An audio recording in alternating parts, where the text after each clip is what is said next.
Hello students, welcome again. Last lecture के अंदर principle of inheritance and variation में हम लोगों ने मेंडेलियन डिसऑर्डर्स जितने भी थे सबको पढ़ लिया था। हमने ऑटोसोमल रिसेसिव डिसऑर्डर देखा था, हमने ऑटोसोमल डोमिनेंट डिसऑर्डर देखा था, सेक्स क्रोमोसोमल डोमिनेंट और सेक्स क्रोमोसोमल रिसेसिव। ये 4 तरह के डिसऑर्डर्स होते हैं जिनसे रिलेटेड क्वेश्चंस आज हम सॉल्व करेंगे और पेडिग्री एनालिसिस पढ़ेंगे, जिससे हर साल नीट में क्वेश्चन 1 से 2 क्वेश्चन रहता ही रहता है। ठीक है ना बच्चों? तो सबसे पहले जो भी हम लोगों ने पढ़ा है उससे रिलेटेड एक क्वेश्चन सॉल्व करते हैं, फिर हम पढ़ेंगे पेडिग्री एनालिसिस, किस तरह से हम लोग जो जेनरेशन है, डिफरेंट जेनरेशन के अंदर कौन सा डिसऑर्डर हो रहा है, ऑटोसोमल रिसेसिव या डोमिनेंट, या कौन सा डिसऑर्डर है ऑटोसोमल रिसेसिव में भी या सेक्स क्रोमोसोमल रिसेसिव में भी, डोमिनेंट में भी। ठीक है ना?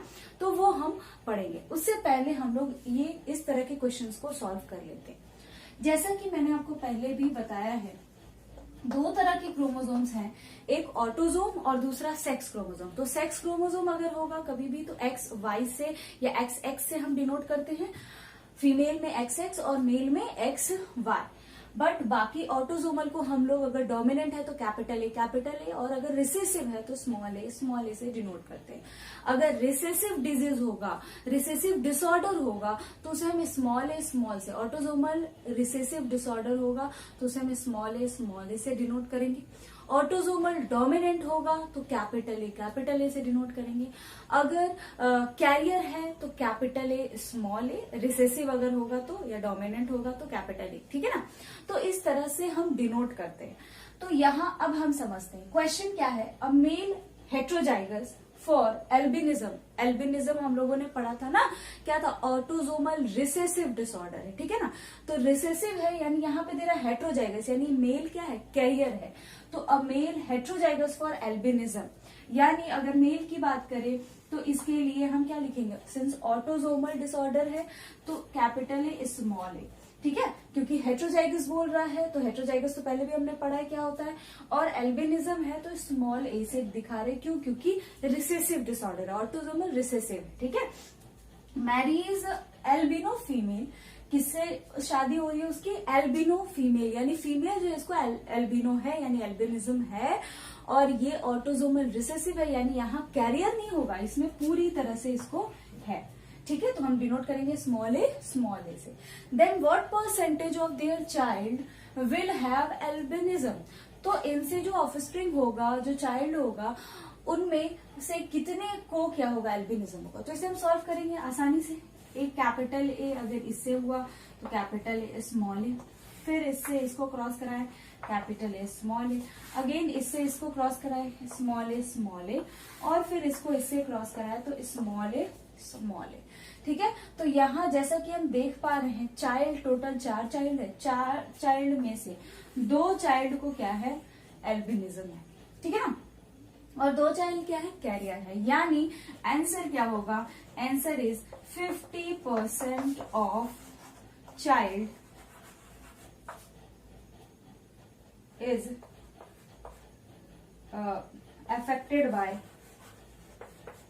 affected by albinism.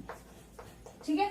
तो इस तरह से आपको क्वेश्चन सॉल्व करने हैं। जो भी दिया होगा आपको पहले ये देखना है कि जो डिसऑर्डर्स दिए गए हैं वो ऑटोसोमल रिसेसिव है या ऑटोसोमल डोमिनेंट है, या सेक्स क्रोमोसोमल रिसेसिव है, सेक्स क्रोमोसोमल डोमिनेंट। तो इस तरह से क्वेश्चंस आते हैं। तो बहुत सिंपल क्वेश्चन था। ठीक है ना? इस तरह से आपको बहुत सारे क्वेश्चन मिलेंगे, कोशिश कीजिए खुद से सॉल्व करने का। ठीक है? अब हम इसके बाद पढ़ेंगे व्हाट इज पेडिग्री एनालिसिस, जो कि इस चैप्टर का बहुत ही इंपॉर्टेंट सेक्शन है। उसे पढ़ने के बाद हमारा जो ये चैप्टर है वो एंड हो जाएगा, और फिर इसके बाद हम लोग नेक्स्ट चैप्टर स्टार्ट करेंगे। ठीक है? तो पहले आप इसको नोट डाउन कर लीजिए, फिर हम पढ़ते हैं what is pedigree analysis. So student, अब हम देखते हैं what is pedigree analysis. What is pedigree analysis? तो सबसे पहले हम यहाँ ये समझेंगे कि पेडिग्री एनालिसिस होता क्या है, देन हम लोग फिर आगे कंटिन्यू करेंगे। तो पेडिग्री एनालिसिस सबसे पहले तो ये समझिए, इसे हम लोग बोलते हैं family tree. What we called, it is also called family tree. इसके थ्रू हम लोग क्या एनालाइज करते हैं? analysis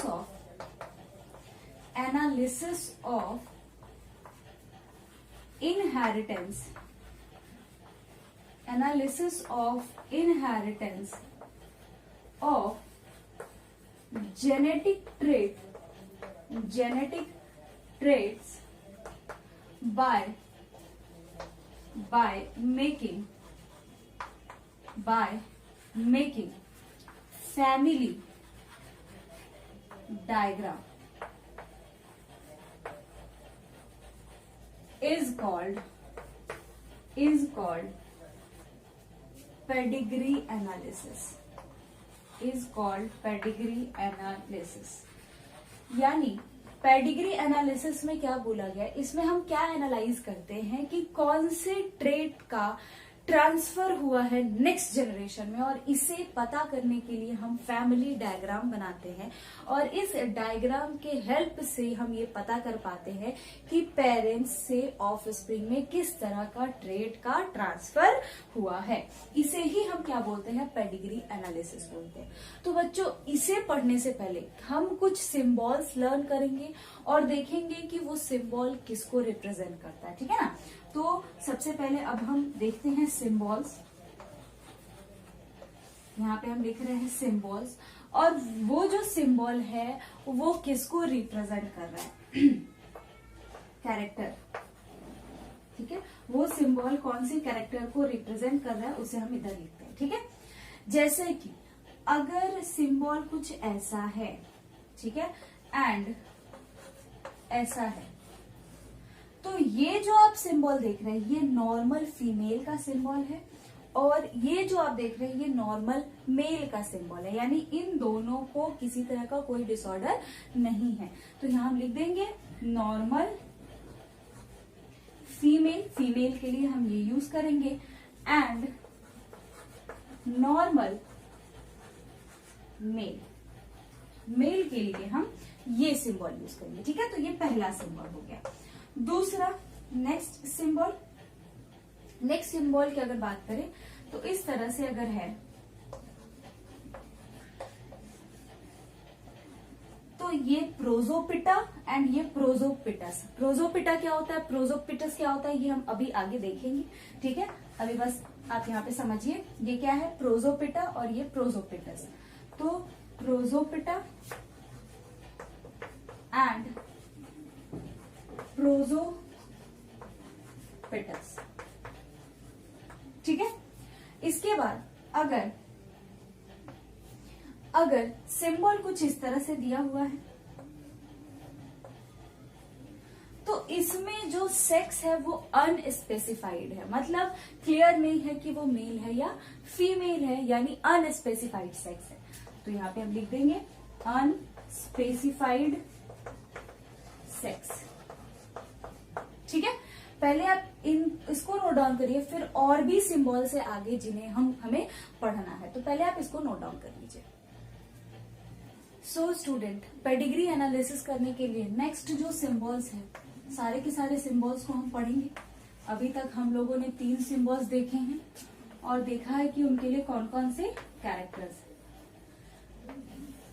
तो सबसे पहले नॉर्मल मेल और नॉर्मल फीमेल का हम लोगों ने देख लिया सिंबल, फिर हमने प्रोजोपिटा और प्रोजोपिटस का देखा, एंड तीसरा हमने देखा अगर अनस्पेसिफाइड सेक्स है तो उसके लिए कौन सा सिंबल होगा।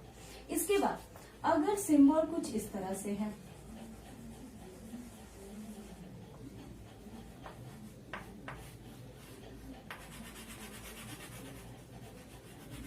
अगर कुछ इस तरह से सिंबल है, विच मीन्स ये जो है ये क्या इंडिकेट कर रहा है, ये इंडिकेट कर रहा है affected फीमेल एंड मेल, यानी मेल और फीमेल जो अफेक्टेड होंगे उनके लिए इस तरह का सिंबल यूज होगा। यानी अगर इस तरह का दिया हुआ है एनालिसिस के दौरान, तो आप समझिए इसका मतलब क्या है, फीमेल अफेक्टेड है तो इस तरह का, मेल अफेक्टेड है तो इस तरह का सिंबल होगा। देन इसके बाद नेक्स्ट सिंबल अगर हम देखें,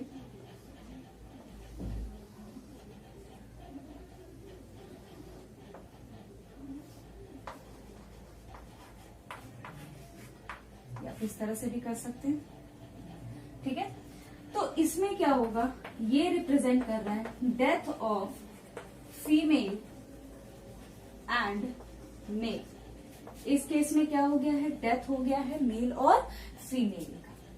फिर नेक्स्ट, अगर कुछ सिंबल इस तरह से है तो इसका मतलब है ये जो सिंबल है ये किसको रिप्रेजेंट कर रहा है, रिप्रेजेंट कर रहा है एक्स क्रोमोसोमल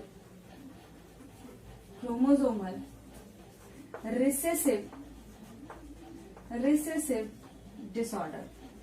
ठीक है, यानी अगर इस तरह का सिंबल दिया है मतलब कौन सा डिसऑर्डर है, इसको एक्स क्रोमोसोमल रिसेसिव डिसऑर्डर है। ठीक है, उसी तरह अगर इस तरह का सिंबल है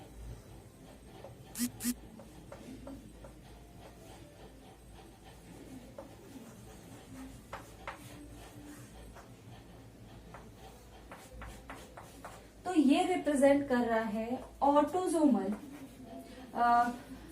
एक मिनट, यहाँ पे एक चीज हम करेक्ट करेंगे, यहाँ ये रिप्रेजेंट कर रहा है नॉट एक्स क्रोमोसोम, ये रिप्रेजेंट कर रहा है कैरियर फॉर, ये पॉइंट जरूर मेंशन करेंगे, sorry, carrier of x chromosomal recessive disorder, तो ये होगा। और ये किसको रिप्रेजेंट कर रहा है, कैरियर ऑफ ऑटोजोमल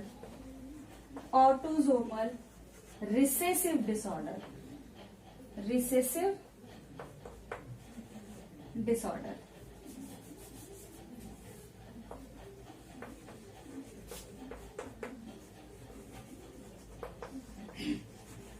ठीक है, ये किसको रिप्रेजेंट कर रहा है, carrier of autosomal recessive disorder, यानी ऑटोजोमल रिसेसिव के लिए कैरियर है और ये एक्स क्रोमोसोम रिसेसिव डिसऑर्डर के कैरियर है। ठीक है, यहाँ पे मेल इसलिए नहीं है क्योंकि मेल में अगर एक्स पे कोई डिसऑर्डर होगा तो वो अफेक्टेड होता है, वो कैरियर नहीं होता है। ठीक है ना, इसके बाद नेक्स्ट, अगर इस तरह का सिंबल दिया हुआ है डायग्राम में तो ये रिप्रेजेंट कर रहा है मैरिज का, यानी मेल और फीमेल के बीच क्या हुआ है, मैरिज हुआ है, तो ये रिप्रेजेंट करता है मैरिज। और अगर सिंबल इस तरह से दिया हुआ है तो ये है मैरिज बिटवीन क्लोज रिलेटिव के बीच अगर मैरिज हो रहा है तो इस तरह का सिंबल होगा। ठीक है, तो यहां हम लिख देंगे मैरिज का ही रिप्रेजेंट करता है but between close relative. Clear, और भी कुछ सिंबल है, ये तो नॉर्मल मेल और फीमेल से रिलेटेड सिंबल्स हो गए। अब हम लोग ट्विन्स जो होंगे उनके लिए क्या सिंबल होगा, डाइजाइगोटिक ट्विन के लिए क्या सिंबल होगा और मोनोजाइगोटिक ट्विन के लिए क्या सिंबल होगा, उसे भी हम देख लेते हैं। आप इन सिंबल्स को पहले नोट डाउन कर लीजिए।